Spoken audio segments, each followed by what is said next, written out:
जी तो नाज़रीन, कराची सदर का ये एरिया है और कराची सदर की ये पुलिस है और पुलिस का रवैया आप देख सकते हैं। बुज़ुर्ग शहरी के ऊपर तशद्दुद किया जा रहा है जनाब, हाथों के साथ, मुक्कों के साथ, और अभी आप देखेंगे वीडियो में कि टांगे भी मारी जाएंगी और क्या क्या मैं आपको बताऊं, यहाँ पर उसको जूते भी मारे जाएंगे।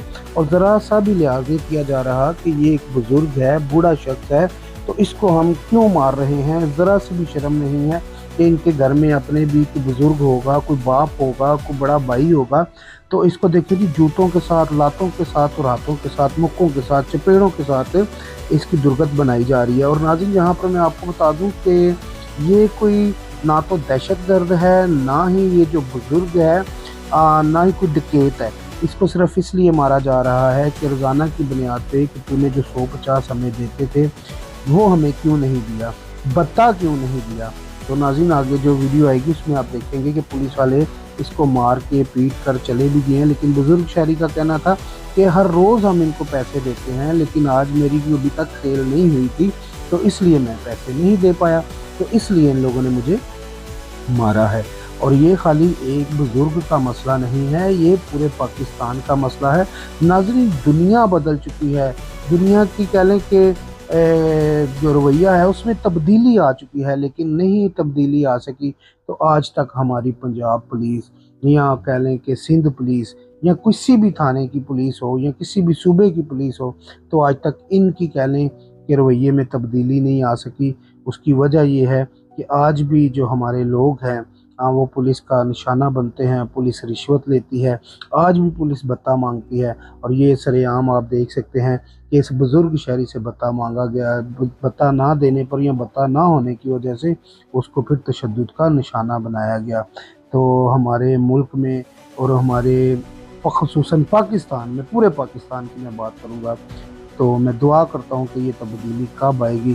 क़ब्ल मसीह से लेकर आज तक, मूसा अलैहिस्सलाम के दौर से लेकर आज भी जो पुलिस का रवैया है वो ठीक नहीं हो सका।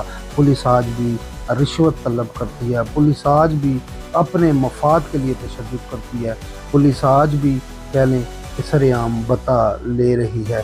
तो कौन इसको ठीक करेगा, या क्या कोई इसको ठीक कर सकता है? क्या ये जो सिंध के वज़ीर आला हैं ये इनको ठीक कर सकते हैं? क्या जिनके पास सिंध है, कह लें कि पीपल्स पार्टी के पास, वो इनको ठीक कर सकता है? क्या बिलावल भुट्टो, एक पढ़ा लिखा शख्स आया, वो इनको ठीक कर सकता है? जिस तरह पंजाब में कह लें कि पुलिस कल्चर को चेंज किया गया है, थानों का कल्चर चेंज किया गया है, लेकिन कल्चर चेंज होने से ये ठीक नहीं होगा। आज भी पंजाब में भी रिश्वत ली जाती है, आज पंजाब में भी सारे काम होते हैं। तो सारा दिन हम देखते हैं कि पुलिस वाले अमूमन उन जगहों पे जाके वारदात डालते हैं, रात को मोटरसाइकिलों वालों को पकड़ते हैं, साइड पे कहीं किनारे पे लगा लेते हैं, तो उनसे फिर कह लें कि पैसे तलब किए जाते हैं। तो ये हमारे मुल्क में कब चेंजिंग आएगी, कब ये तब्दीली आएगी? हमारी तो दुआ है। हमारे बुज़ुर्ग भी इसी तकलीफ़ में अपनी ज़िंदगी गुजार के गए हैं, हम भी इसी तकलीफ़ में ज़िंदगी गुजारेंगे, और मुझे लगता है कि जो हमारी आने वाली नस्लें हैं वो भी इसी यानी कि तकलीफ़ में ज़िंदगी गुजारेंगे। तो हमारी रिक्वेस्ट है कि जो इस वक्त वज़ीर आज़म जनाब शहबाज शरीफ साहब हैं, कि ये जो कल्चर है इसको चेंज किया जाए। शुक्रिया, अल्लाह हाफ़िज़।